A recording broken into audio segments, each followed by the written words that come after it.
मैं एक्चुअली अगर आप मेरी मार्कशीट चेक करेंगे स्कूल में जाके, मैं 4th क्लास में फेल हो गया था। 8th क्लास में जैसे प्यूबर्टी आती है, 12-15 साल की उम्र के बच्चे होते हैं, जैसे क्या होता है, जैसे कोई रोमांस में चला जाता है, कोई पढ़ाई में चला जाता है, कोई हॉबीज़ में चला जाता है, कोई स्पोर्ट्स में चला जाता है, कोई कॉम्बिनेशन ऑफ थिंग्स में चला जाता है। कंपैरिजन करते हैं, तो आप कंपैरिजन करने के लिए आपके रिश्तेदार होते हैं, आपके नेबर्स होते हैं, आपके दोस्त होते हैं। तो हमने कहा हम तो पापा रॉबिन्स पढ़ेंगे, बस पापा रॉबिन्स पढ़ी और हमारा भी पापा बन गया। जो मेरी सप्ली आई वो पापा रॉबिन्स पैथोलॉजी में ही आई थी। बट ये जो वीडियो है बहुत स्पेशल है, मतलब मुझे अभी बोलते हुए भी कुछ हो रहा है। मुझे वो सीन याद आ रहा है शिमला का ओबराय क्लार्क्स का होटल, इसके सामने बैठ के हम गप्पे मारते। चाहता था कि मैं ना सक्सेस प्रिंसिपल्स को ढूंढूं, कि जो सक्सेसफुल लोग हैं उनको इंटरव्यू करूं। फिर मेरी लाइफ में दूसरी book I, think and grow rich. Because success की डेफिनेशन ना सबकी अलग अलग है। कोई पैसा मांगता है, कोई हेल्थ सोचता है, कोई सोशल रिलेशनशिप सोचता है, कोई पावर सोचता है, कोई प्रोफेशनल ग्रोथ सोचता है। बट फिर भी ना लाइफ प्रिंसिपल्स को अगर आप फॉलो ना करो ना, तो आप हॉलो रहते हो। कि सबके बच्चे जो है पढ़ के अब्रॉड जाते हैं, तो गाँव चला गया है, गांव की नौकरी कर रहा है। वैसे तो फिल्मों में दिखाते हैं कि माँ बाप चाहते हैं कि डॉक्टर बने बच्चा और गांव में जाके सेवा करे, बट और वहाँ पे वो मुझे बोलते थे कि हमारी लड़की होती ना तो हम तो कभी लड़की ना दें ऐसे लड़के को। And I supported my wife, जो मेरे पेरेंट्स को बिल्कुल पसंद नहीं आया। मेरे पास कार तो थी जो मेरे नाम पे थी, जो मेरे पापा ने लेके दी थी, बट उसमें डालने के पेट्रोल के पैसे नहीं होते थे। ये कहना बड़ा आसान होता है कि ये उखाड़ देंगे फाड़ देंगे। सबकी लाइफ में अप्स एंड डाउन आते हैं, सबके अप्स एंड डाउन जो हैं वो डिफरेंट होते हैं। मैंने ये भी नोटिस किया कि जैसे जैसे मेरी इनकम बढ़ती गई, मेरे घर में इज्जत भी बढ़ती गई। मतलब अब पैसे कमाने थे, प्रूव तो करना था पिताजी को। ये आग तो बहुत थी कि बाप से ज़्यादा कमाना, बहुत बेइज्जती की है इस बंदे ने मेरी। काफ़ी मोटा हो गया, मतलब 97.3 kg का हो गया। जो बंदा 70 किलो का रहा हो, जो पॉपुलर भी ना हो कॉलेज में, फिर भी लड़कियाँ बोलती हूँ बॉडी हो तो राजीव जैसी। That was my image. तो बड़ा बुरा लगता था। मुझे याद है इंडिया टीवी में गया था मैं, आवाज़ यहाँ से आ रही, क्वेश्चन यहाँ से आ रहा है ऑडियंस का, कैमरे में देखना सामने है, बोल एंकर यहाँ से रहा है, कुछ समझ नहीं आता था। और वहाँ वो लाइनें बज रही हैं, इतना बड़ा स्टूडियो है, देख के तो खौफनाक लगता था। एनीवे, सेक्स का शो था एक्चुअली, सेक्स के आंसर करने होते थे। तो उससे मेरा कॉन्फिडेंस बहुत बढ़ गया, बहुत ज़्यादा कॉन्फिडेंस बढ़ गया मेरा कि हाँ मैं तो टीवी पे बात कर सकता हूँ। सबसे बड़ा जो चेंज आया वो था यूट्यूब ने मेरी ज़िंदगी बदल दी हमेशा के लिए। यूट्यूब आया जब मेरे 10 पेशेंट हो गए पर डे, इनकम ठीक ठाक हो गई। हाँ, मिडिल क्लास के लिए 1.5-2 लाख रुपये बहुत होता है। आप उसमें गाड़ी भी अफोर्ड कर सकते हैं। पापा ने घर लेके दिया हुआ था, क्लिनिक भी पापा ने लेके दिया हुआ था, और तो लाइफ चंगी सी, जो पंजाबी में बोलते हैं, और सब कुछ बढ़िया हो गया। मुझे लगा अब ना कुछ करना चाहिए, अब वो करना चाहिए जो आपका मन करता है, क्योंकि ज़िंदगी तो अब ठर्रे पे चल पड़ी है, अब ज़िंदगी निकल जाएगी। तो मैंने दोबारा से बुक्स पढ़नी शुरू की, दोबारा से वही बातें करनी शुरू की, अपना वज़न कम करना शुरू किया।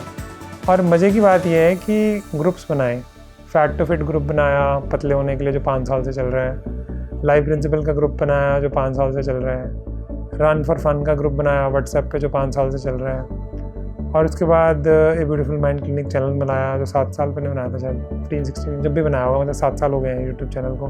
तो मैंने एंथनी रॉबिन्स के सामने, मतलब मैंने सारे अरमान निकाले जो वो दबे हुए अरमान थे ना, कि हाँ ठीक है, डार्केस्ट पीरियड से ब्राइटेस्ट पीरियड ऑफ लाइफ आ गया।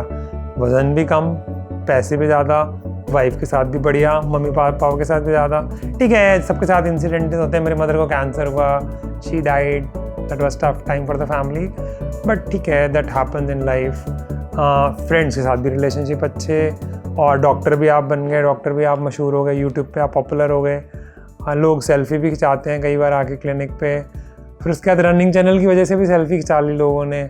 आप कहीं रन करने गए तो लोग बोलते हैं आपकी वजह से मैं भाग रहा हूँ। तो कम्युनिकेशन पे मैंने लेक्चर्स भी बनाए थे, और मैंने गवर्नमेंट इंस्टीट्यूट्स में काफ़ी सारे लोगों को प्रेजेंट भी किए हुए हैं, जिसके लिए मुझे पैसे भी मिले हुए हैं। और स्कूल्स में मैंने बहुत सारी प्रेजेंटेशंस की। मैंने 12 साल MBBS स्टूडेंट्स को पढ़ाया जो MD की तैयारी करते हैं साइकेट्री में। TV शोज़ किए, रेडियो शोज़ किए, NGOs के थ्रू झुग्गी झोपड़ियों में भी मैं गया। मैं मैक्स हॉस्पिटल में एज ए कंसल्टेंट था, तो मैं मेक माई ट्रिप और बाकी बड़ी बड़ी MNCs में भी गया प्रेजेंटेशन के लिए। एक तो हेल्थ इंपॉर्टेंट है, वेल्थ इंपॉर्टेंट है, सोशल लाइफ बहुत इंपॉर्टेंट है। उसकी मैंने काफ़ी सारी टेड टॉक्स भी सुनी, क्योंकि हमारे टाइम में अब यूट्यूब भी आ गया था। उसके बाद प्रोफेशनल ग्रोथ भी इंपॉर्टेंट है, क्योंकि उससे पैसा आता है। और पर्सनल ग्रोथ भी इंपॉर्टेंट है, मतलब जैसे हम गाड़ी की सर्विस कराते हैं और नया मॉडल गाड़ी का खरीद लेते हैं जब वो पुरानी हो जाती है। हमारे पास तो यही गाड़ी है, चाहे वो फिजिकल गाड़ी है, चाहे वो मेंटल गाड़ी है। तो मेंटल ग्रोथ भी इंपॉर्टेंट है, जो प्रोफेशनली भी हो सकती है, और बाकी एरियाज़ में अपनी हॉबीज़ को नर्चर करना भी उतना इंपॉर्टेंट है। क्या हम इंडिया के रिचेस्ट आदमी? Of course not. Of course not. नहीं तो हमारी फ़ोटो पहले छपकी होती है, आप वीडियोस थोड़ी देख रहे होते हैं हमें। क्या हम मिडिल क्लास से हायर क्लास में चलेंगे? Of course not, we are still middle class. क्या फिर भी हम रिच हैं? हाँ ऑफ कोर्स यस। अगर मैं सिंपल 4 वर्ड्स में मैं कहना आपको वेल्थ सिखाना चाहूँ तो सबसे पहला वर्ड है आपको कमाना आना चाहिए। तो उससे भी पहले खर्च करना तो छोटे बच्चे को भी आता है, तो फिर तो कोई भी चुल मच सकती है, फिर पूरी तो करनी है। या तो बड़ी बड़ी गाड़ियाँ खरीदो, लड़कियाँ घुमाओ, hot cars, hot girls and new ventures and you flop, Robert Kiyosaki कहते हैं। कई बार हमें वही दोस्त नहीं मिलते जैसे हम होते हैं, या हमारी खुद की सोच होती है, और उनके सोच की वजह से हम अपने लाइफ के प्रिंसिपल्स को ना, या जो हम करना चाहते हैं एक्चुअली, हम कंफ्यूज हो जाते हैं और छोड़ देते हैं। किसी और की ज़िंदगी या किसी और के बनाए हुए सूलों पे चलना चालू कर देते हैं। 3 शब्द बहुत इंपॉर्टेंट है, एक है बिग, एक है बेटर और एक है मोर।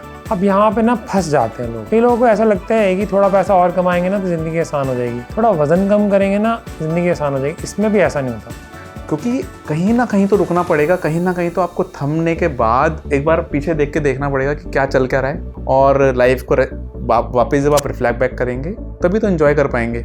मेरे भी पेरेंट्स ने ऐसे ही सिखाया कि बहुत सारी प्रॉपर्टी होनी चाहिए, बहुत सारी गाड़ी होनी चाहिए, और वही पैमाना रह जाता है सक्सेस को नापने का, और या फिर हैप्पीनेस को भी हम उसी के साथ जोड़ देते हैं कि हैप्पीनेस या पीस ऑफ माइंड या सक्सेसफुल कोई आदमी अगर है तो वो यही है, और उसके चक्कर में बेड़ा गर्क हो जाता है, वो अमीर गरीब ही बना रहता है ज़िंदगी भर। ज्ञान तो सीख लिया था, उसको बांटने की वो ना आग नहीं होती कि कहीं तो कुछ दूँ। It's okay to be imperfect, still you can live a perfect life.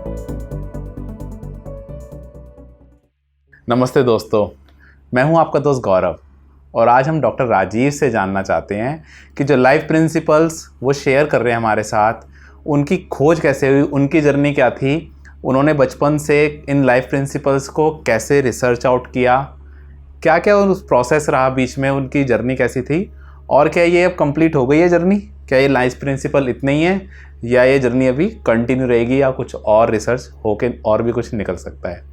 तो सर आप बताएं प्लीज़ हमें इस बारे में। Thanks Gaurav and hi friends, myself doctor Rajeev. मैं शुरू से ही थोड़ा डिफरेंट सा किड था। डिफरेंट सा किड है इस तरह से भी कह सकते हैं कि वैसे तो मैंने MD एम्स से की है न्यू दिल्ली से, जो कि प्रीमियम इंस्टीट्यूट है इंडिया का, बट मैं 4th क्लास में फ़ेल हो गया था। जो काफ़ी लोग तो सोचते हैं कि जैसे मोटिवेशनल स्पीकर स्टाइल के लिए मारते हैं, बट मैं एक्चुअली अगर आप मेरी मार्कशीट चेक करेंगे स्कूल में जाके तो मैं 4th क्लास में फ़ेल हो गया था। उसके बाद 8th क्लास में जैसे प्यूबर्टी आती है, 12-15 साल की उम्र के बच्चे होते हैं, और इवन मैं अपने क्लिनिक पे भी देखता हूँ तो सब में ना कोई चैलेंज आता है या कोई क्षमता डेवलप हो जाती है। जैसे क्या होता है, जैसे कोई रोमांस में चला जाता है, कोई पढ़ाई में चला जाता है, कोई हॉबीज़ में चला जाता है, कोई स्पोर्ट्स में चला जाता है, कोई कॉम्बिनेशन ऑफ थिंग्स में चला जाता है, कोई कुछ और ही सोचने लगता है। तो उस टाइम एनर्जी जो मेरे अंदर आई वो थी स्टडीज़ को लेके, और मैं ज़िंदगी को समझना चाहता था, और एक अजीब सा कॉन्फिडेंस था मेरे अंदर, गॉड नोज कहाँ से आया वो। वैसे तो मैं एथीस्ट हूँ, बट भगवान निकलते हैं, क्योंकि मेरी मम्मी बहुत जो है अभी नहीं है इस दुनिया में, बट मेरी मम्मी बहुत भगवान को मानती थी, और उन्होंने मुझे गीता और शिव पुराण और सब कुछ मैंने पढ़ा हुआ है।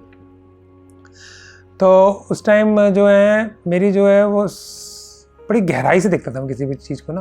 I was a very good observant, but क्योंकि मैं 4th में फ़ेल हुआ था, लुक्स ठीक सही थे, लड़कियों से ज़्यादा बात करनी आती नहीं थी, तो आई वॉज सो कॉल्ड, कुछ बच्चे होते हैं क्लास में वो कॉन्फिडेंट भी नहीं होते, इनकॉन्फिडेंट भी नहीं होते, पॉपुलर भी नहीं होते, अनपॉपुलर भी नहीं होते, ठीक सी ज़िंदगी कट रही होती है, और कोई उनको परेशान भी नहीं करता। क्योंकि मेरे को कराटे वराटे भी आते थे, तो ऐसा नहीं कि मेरे को कोई बुल्ली शुल्ली हुआ, और ऊपर से my father was in merchant navy, तो money was never an issue. Money was never an issue का मतलब ये नहीं है कि हम कोई बहुत रिच थे, we were middle class only. But होता क्या है कि जब आप कंपैरिजन करते हैं तो आप कंपैरिजन करने के लिए आपके रिश्तेदार होते हैं, आपके नेबर्स होते हैं, आपके दोस्त होते हैं, आपके पड़ोसी होते हैं, इन्हीं से आपने कंपैरिजन करना होता है, और तो किसी से करना नहीं होता। तो कंपैरेटिवली रिश्तेदारों में हम लोग सबसे रिच थे, और आसपास जो हमारा घर था वो भी सबसे बड़ा था, तो हमें बड़ा अच्छा सा लगता था और ज़िंदगी मस्त थी। बट स्कूल में मेरे घर में VCR बहुत पहले आया, TV बहुत पहले आया, जब बाकी लोगों के घर में नहीं था। तो मैं इतना लल्लू टाइप था कि लोग मानते नहीं थे कि मेरे घर में TV VCR भी हो सकता है, because that was my image in the school. And I hated school, actually I hated school, not didn't like but I hated school. वो बात लगे कि उसी स्कूल में जाके मैं एक बार गेस्ट भी रहा हूँ, और मैंने लैम्प लाइटिंग भी की है। प्रिंसिपल मैम को भी मैं जानता हूँ, 2 प्रिंसिपल से रिटायर हो चुकी है, दोनों से मेरे अच्छे रिलेशनशिप्स हैं। मेरा क्लिनिक जो है वो 5 मिनट की दूरी पे है मेरे स्कूल के, और जो थर्ड प्रिंसिपल हैं वो भी मुझे अच्छे से जानती हैं। अभी भी मैंने स्कूल में एक इवेंट किया था जिसमें एज ए वेबिनार में स्पीकर था कोविड के टाइम्स में, how to handle Covid and stress and all that stuff. तो वो मुझे बहुत गोल्डन मोमेंट्स लगती हैं। बट जब तक मैं स्कूल में था कुछ भी ऐसा नहीं था खास। हाँ, ये मैं कहूँगा कि 11th के मिडिल में ही मुझे डॉक्टर बनने की लगन लगी थी। लगन तो वैसे मुझे 8th में ही क्लियर था कि मैं डॉक्टर बनना चाहता हूँ। I very passionate kind of a person from my childhood. 2% लोग होते हैं जो ये चाहते हैं, जिनको क्लियर होता है कि वो क्या करना चाहते थे। तो मुझे ना लोग बड़े पसंद थे शुरू से। तो मैं सोचता था IPS ऑफिसर बने या डॉक्टर बने। लायक तो मैं किसी के भी नहीं था नंबरों के हिसाब से, बट एनीवे सपना होता है तो मेरा ये सपना था। और कोई कैरियर काउंसलिंग वाले आए थे हमारे स्कूल में, पता नहीं वो क्या चाहते थे, बट एनीवे क्लास में उन्होंने पूछा कौन कौन डॉक्टर बनना चाहता है, तो 3 लोग खड़े हुए थे, उनमें से 2 डॉक्टर बनने हैं। एक मेरा फ्रेंड ही था और एक और लड़की थी। और मेरे खड़े होने पे कई लोग हैरान भी हुए थे। उसमें IPS बन के डॉक्टर बनने का रीज़न ये था कि मुझे लोग पसंद थे। तो मुझे लगता डॉक्टर में ना पॉजिटिविटी ज़्यादा होगी और IPS में ना वो मार काट गोलियाँ शोलियाँ होंगी, तो कुछ ना कुछ गड़बड़ भी हो सकती है, पॉलिटिशियन की सुननी पड़ेगी। वो अब इतनी अक्ल कैसी आई, क्या आई ऊपर से है, मतलब that this is what the reality is. 11th में कोई गाइडेंस के लिए तो था नहीं। फादर तो आउट ऑफ इंडिया रहते थे, मर्चेंट नेवी में थे, तो जो समझ आया वो खुद से किया। फर्स्ट अटैम्प्ट में MBBS में हो नहीं पाया और सेकंड अटैम्प्ट में सिलेक्शन हो गया। फर्स्ट अटैम्प्ट में 1-2 मार्क्स से रह गया था, तो पूरा कॉन्फिडेंस था कि अगले साल तो फाड़ ही देंगे, तो फाड़ दिया। हो गया MBBS में सिलेक्ट, CBSE में भी सिलेक्ट हो गए और हिमाचल को बिलोंग करते हैं, तो वहाँ का डोमिसाइल था, तो वहाँ से IGMC शिमला में सिलेक्शन हो गया। शिमला में सिलेक्शन हो गया तो वहाँ भी अच्छा था। वैसे तो मैं क्लास में कभी टॉपर तो था नहीं, तो मैंने कुछ ऐसा तो उखाड़ा नहीं था, तो वहाँ पे भी टॉपर्स थे। वो सारे लोग जितने भी आए थे, majority of them were toppers in their school time. और मैं तो मतलब एवरेज सा बच्चा था जो सिलेक्ट हो गया था। पहले साल तो मुझे यही डर लगता रहा कि क्या मैं कभी MBBS पूरी कर भी पाऊँगा कि नहीं। तो 1.5 साल के बाद पहला प्रोफेशनल होता है, अब तो 1 साल के बाद होता है, चेंज हो गया सिस्टम। तो मेरा पास हो गया, तो मैं लगा हाँ अब तो मैं डॉक्टर बन जाऊँगा। उसके बाद जो झंडोनी होती है ज़िंदगी की ना, हुआ ये कि मैंने बड़ी बड़ी बुक्स पढ़नी शुरू कर दी। बुक्स पढ़ने का मुझे बहुत शौक है शुरू से, बुक्स बहुत पढ़ता हूँ और मेरी ऑब्जर्वेशन बहुत अच्छी है। ये 2 क्वालिटीज़ बाय डिफ़ॉल्ट मेरे को मिली हुई हैं, ऊपर वाले से मिली है, नेचर से मिली है, जेनेटिक्स से मिली है, जो भी आप कह सकते हैं। क्योंकि मेरे फादर भी इंडिया के टॉपर रहे हैं और वो काफ़ी इंटेलिजेंट हैं और वो गाँव से थे, उसके बावजूद इतने हाइट्स उन्होंने अचीव किए अपने कैरियर में, by that standard too much. तो कुछ जीन्स वहाँ से हमें भी मिल गए। तो उसके बाद क्या हुआ कि कॉन्फिडेंस ज़्यादा आ गया, बड़ी बड़ी बुकें पढ़नी शुरू कर दी। रॉबिन्स करके एक बुक आती है, पैथोलॉजी एक सब्जेक्ट होता है डॉक्टरी में, तो उसकी सबसे बड़ी एक उसमें एक होती है पापा रॉबिन्स, मम्मी रॉबिन्स और एक बेबी रॉबिन्स, इस तरह से बुलाया जाता है बुक्स को, क्योंकि एक का साइज़ बहुत बड़ा होता है जो मुश्किल से क्लास में 2-4 लोग पढ़ते हैं। एक मिडिल वाली होती है जो मेजॉरिटी लोग पढ़ते हैं, और जो कम पढ़ने वाले होते हैं वो बेबी रॉबिन्स पढ़ते हैं। तो हमने कहा हम तो पापा रॉबिन्स पढ़ेंगे। बस पापा रॉबिन्स पढ़ी और हमारा भी पापा बन गया। जो मेरी सप्ली आई वो पापा रॉबिन्स पैथोलॉजी में ही आई थी और 6 महीने के लिए मैं फ़ेल हो गया। जब फेल हो गया तो उसके बाद मेडिसिन की हैरिसन पढ़नी थी जो मैंने ख़रीदी हुई थी, वो तो मैंने ठंडे बस्ते में डाल दी। मैंने कहा राजीव ये नहीं हो पाएगा, पास कर लिया MBBS। फिर से वो डर मेरे अंदर पैदा हो गया। फिर मैंने MBBS की तो मैंने रॉबिन्स को अच्छे से पढ़ा, क्योंकि मुझे ना एक्सप्रेस करना नहीं आता था ठीक से, कि पढ़ तो लिया अच्छे से बट कम्युनिकेट नहीं करना आता था उसको कि कैसे लिखते हैं। अभी तो मैं बड़े वीडियोज़ बनाता हूँ, ये करता हूँ वो करता हूँ, ये सब नहीं आता था मुझे। फिर वो पास हो गया मैं और नंबर भी मेरे अच्छे आ गए। सारी स्ट्रैटेजी मेरे दोस्त नवीन ने बनाई। और हमारी ज़िंदगी में सबसे पहली जो बुक आई थी वो थी 7 habits of highly effective people. ये मैंने चांदनी कनॉट प्लेस से ली थी, जो नीचे बुक वाले बैठे होते हैं ना, पायरेटेड बुक्स बेचते हैं, वहाँ से ख़रीदी थी और नवीन ने मुझे गिफ्ट की थी, जो मेरा बेस्ट फ्रेंड था और है भी अभी राइट नाउ, तो इज़ इन PGI चंडीगढ़। तो उसने मुझे गिफ्ट, हम दोनों ने ये बुक पढ़ी और हम बुक पढ़ के ना डिस्कस करते थे, शिमला के मॉल पे घूमते थे। फिर हम बोलते थे एक दिन ऐसा आएगा हम ना बुक्स पढ़ेंगे और ना हमारी रिकॉर्डिंग होगी। अब सच में रिकॉर्डिंग हो रही है। एक मतलब ठीक है, वीडियोज़ मैंने 500 वीडियोज़ बनाए हैं यूट्यूब पे, ब्यूटीफुल माइंड चैनल पे, साइकेट्री के बहुत सारे लाइव शोज़ भी किए हैं। लकीली TV शोज़ पे भी मैं गया हूँ। बट ये जो वीडियो है बहुत स्पेशल है, मतलब मुझे अभी बोलते हुए भी कुछ हो रहा है। मुझे वो सीन याद आ रहा है शिमला का, ओबराय क्लार्क्स का होटल, इसके सामने बैठ के हम गप्पे मारते थे। वहाँ पे एक चेयर भी है शिमला में वहाँ पे, तो वहाँ हम बैठ के बातें करते थे कि अच्छा ये होगा वो होगा। और थोड़े से हम आउट क्लास भी हो गए थे अपने फ्रेंड्स में ना, उनको लगता था ये अजीब अजीब सी बातें करते हैं, इनका हवाओं वाली बातें करते हैं। तो वहाँ से ये प्रिंसिपल्स का जन्म हुआ था। बल्कि मेरे पास नोट्स भी हैं जो मैंने गौरव के साथ, जो हमारा ग्रुप है लाइव प्रिंसिपल, उसमें शेयर भी किए थे। उन पे डेट भी डली हुई है, 2001 समथिंग कुछ ऐसी है। 2001 नहीं, 2000 के आसपास का ये, जब मेरी 1999 में MBBS ख़त्म हुई थी। तो उस टाइम हमने बैठ के सोचा था कि नवीन, मैं और उसकी गर्लफ्रेंड जो उसकी वाइफ है, हम ना मिलके कंपनी बनाएंगे और मैं ना मोटिवेशनल स्पीकिंग करूँगा और मैं MBBS छोड़ दूँगा। बट एनीवे, जो होता है ज़िंदगी में वो होता है, सपने तो बहुत लोग देखते हैं। तो खैर, तब मुझे जो समझ थी नहीं थी। मैंने उसके बाद अपनी पोस्ट ग्रेजुएशन की। हाँ, एक चीज़ और मैंने इंटरेस्टिंग सीखी, MBBS में ना मुझे कोई पूछता नहीं था। पार्टीज़ जब होती है ना, सब लोग अंताक्षरी खेलते हैं, गाने करते हैं, डांस करते हैं। तो मैंने ना हैंड राइटिंग एनालिसिस की बुक पढ़ी और उसके बाद तो मैंने उस किताब को मैंने 20-25 बार पढ़ लिया। मुझे इतना अच्छी आ गई कि जैसे लोग कोई अपनी राइटिंग दे देते हैं तो मुझे लगता है इसने तो अपने बारे में सब कुछ ही बता दिया, जन्म पत्री मिल गई मुझे। तो राइटिंग से मैं बड़ी आसानी से जज कर लेता। इवन मैंने जो शादी की अपनी, उसमें मैंने अपनी वाइफ की राइटिंग पहले जज की थी, उसके बाद शादी की थी और वो जजमेंट सही है। 19 साल हो चुके हैं मेरी शादी को और मैं फुली सेटिस्फाइड हूँ अपनी वाइफ से और मैं ज़िंदगी भर उसी के साथ रहना चाहता हूँ। तो राइटिंग एनालिसिस की वजह से ना मुझे कुछ हद तक साइकोलॉजी समझ आने लगी। मतलब पहला वो ट्रिगर था शायद। और ह्यूमन नेचर को जज करने की मुझे वैसी आदत थी। हाँ, मुझे ये भी आदत थी कि ना कौन कितनी दूरी पे खड़ा है, क्या हिसाब किताब है, इनका अफेयर चल सकता है। मेरा अपना ढंग से तो चला नहीं।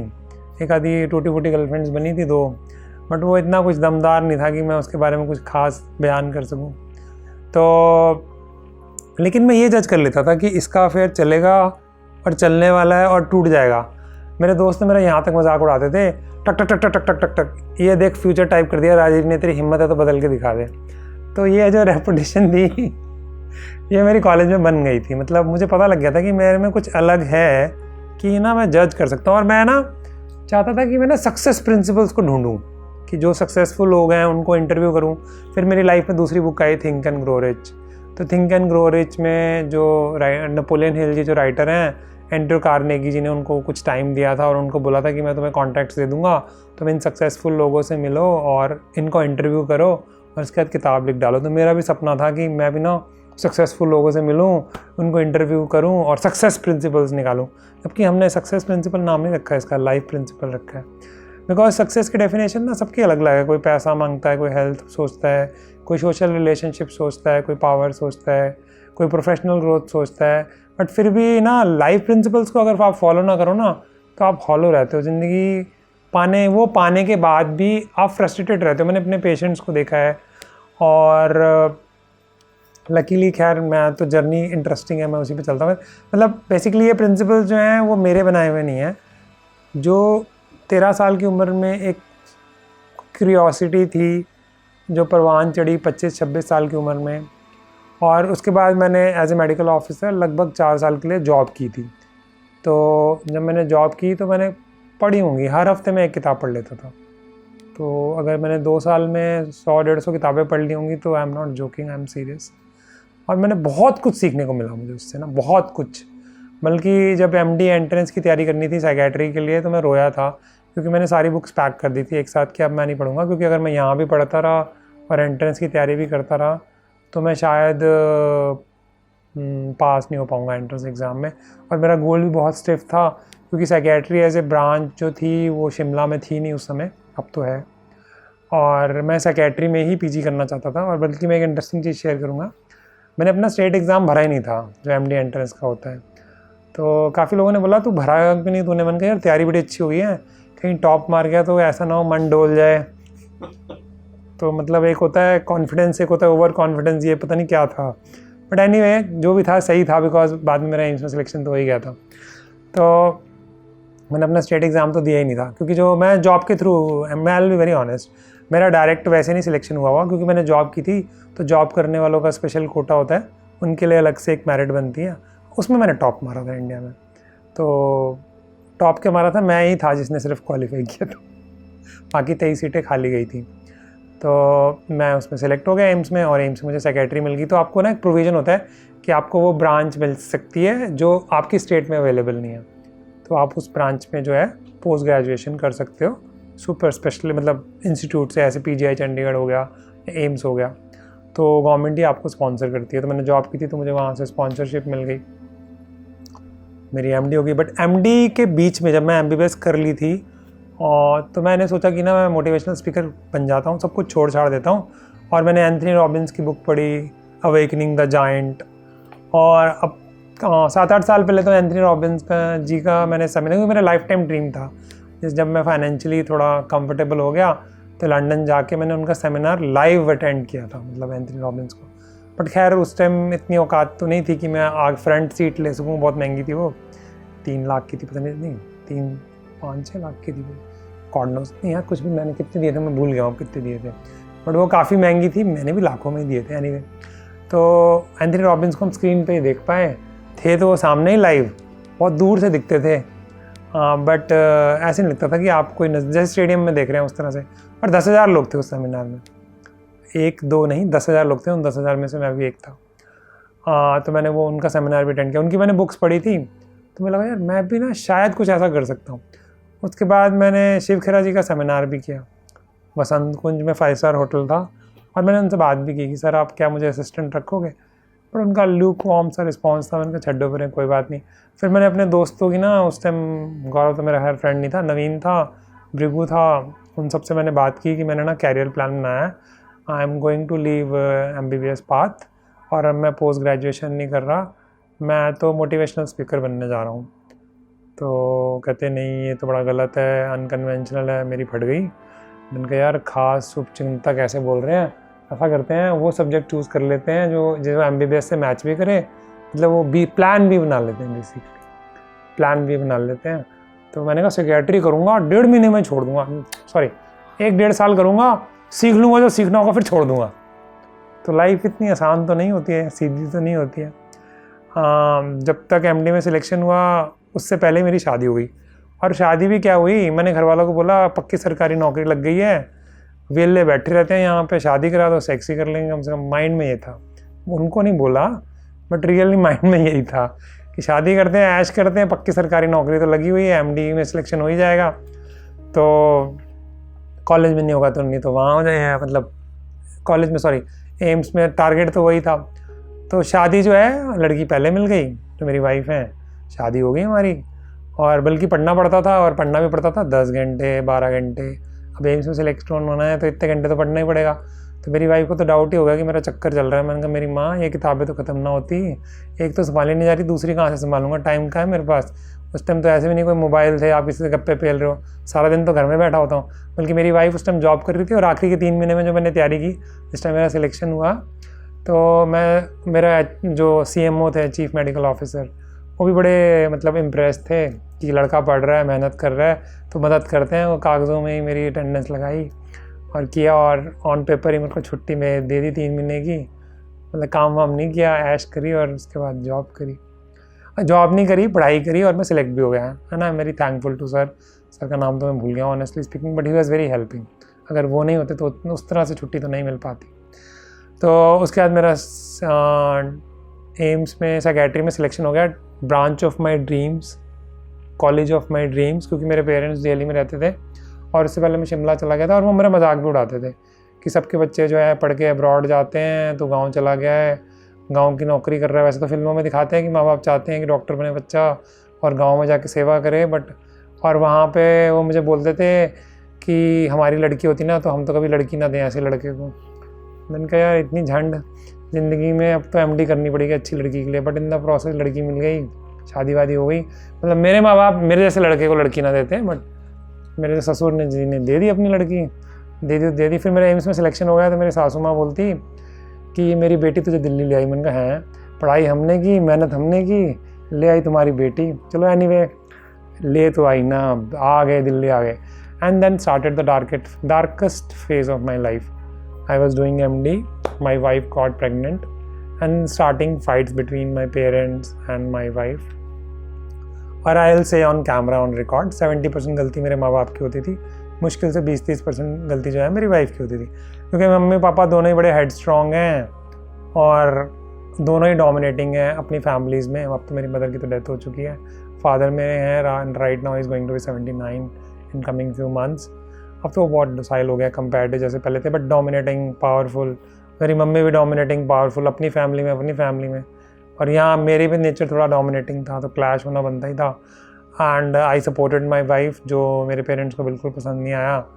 तो मतलब मेरे पास कार तो थी जो मेरे नाम पे ही थी, जो मेरे पापा ने लेके दी थी, बट उसमें डालने के पेट्रोल के पैसे नहीं होते थे। अब हो सकता है कईयों को लगे कि ये क्या फिल्म स्टोरी है, पेट्रोल गाड़ी तो थी ना भैया, बिल्कुल गाड़ी थी बट पेट्रोल। मैं एक चीज़ आपको बताना चाहूँगा कि घर में आपने रिचनेस देखी हो ना, फिर आपको किल्लत देखनी पड़े तो बहुत दिक्कत होती है। मल्टीप्लेक्स में नए नए PVR स्टार्ट हुए थे उस टाइम, तो मूवी देखने के पैसे नहीं होते थे ढंग से। हाँ, कई बार तो मैंने पेट्रोल बचाने के लिए मैं हॉस्टल से पैदल भी जाता था कि गाड़ी लेके कौन जाएगा, इतना पेट्रोल खर्च होगा, ये भी कैलकुलेट करते थे जितने पैसे मिलते थे उस हिसाब से, क्योंकि आपने वो लाइफस्टाइल देखा हुआ है। और आपकी पेरेंट्स से बनती भी नहीं है, और आपकी अपनी भी मूछ है कि भैया मैंने MD की है, मैं भी एक दिन पैसे कमाऊँगा, दिखाऊँगा ये वो। तो इस सारे प्रोसेस में कहीं ना कहीं सारी किताबें पीछे छूट गई, और मैं कई बार अकेले में रोता भी था। मैं ऑन कैमरा ये शेयर कर रहा हूँ कि ये कहना बड़ा आसान होता है कि ये उखाड़ देंगे फाड़ देंगे, सबकी लाइफ में अप्स एंड डाउन आते हैं, सबके अप्स एंड डाउन जो हैं वो डिफरेंट होते हैं। तो इस तरह से ये स्टोरी भी ख़त्म हो गई, MD पास हो गई। उसके बाद मैंने प्राइवेट प्रैक्टिस स्टार्ट कर दी। अब प्राइवेट प्रैक्टिस स्टार्ट कर दी तो उसमें एक इंसिडेंट जो है जिसने मुझे काफ़ी दिल से छुआ था। तो मैंने पैसे कमाने शुरू कर दिए, और लॉन्ग स्टोरी शॉर्ट करूँ तो मेरा सेकंड मतलब मेरे बेटा पे पैदा हो गया। तब तक जब मेरी वाइफ दोबारा प्रेग्नेंट हुई तो रिलेशनशिप जो है वो थोड़े बेटर हो गए, और मैंने भी कमाना शुरू कर दिया। और मैंने ये भी नोटिस किया कि जैसे जैसे मेरी इनकम बढ़ती गई, मेरे घर में इज़्ज़त भी बढ़ती गई। अब मुझे अच्छा तो नहीं लगता था, बट हुआ तो ऐसा ही, यही सच है। तो वेल्थ के साथ मेरी जो है घर की इज़्ज़त भी बढ़ गई, और घर वालों के साथ रिकन्सिलेशन भी हो गया। जबकि मेरे मम्मी पापा इतने अच्छे वेल सेटल थे कि उनको कभी मेरे पैसे की ज़रूरत नहीं है। आज तक भी मैंने उनको कुछ दिया होगा तो वो कम होगा, जो उन्होंने मुझे दिया होगा वो ज़्यादा होगा। और मम्मी पापा मेरे दिल से बहुत अच्छे हैं, ऐसा कुछ नहीं है। पर ठीक है, अब नहीं बनती बहू से तो नहीं बनती, तो जो है चीज़ें जो हैं वो बदलने लगी फिर से। और फिर मैं हो गया मोटा।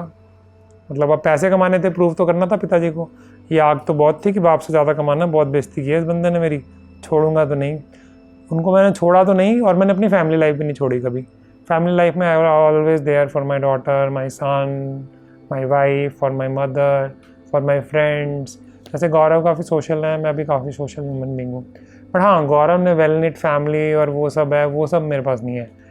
तो मतलब मैं काफ़ी डीप रिश्ते निभाता हूँ, बट कम निभाता हूँ। बट अब वो डीप रिश्ते भी काफ़ी ज़्यादा हो गए हैं, thanks to Gaurav and other friends. तो ज़िंदगी आगे चलने लगी, फिर मैं हो गया मोटा ताज़ा।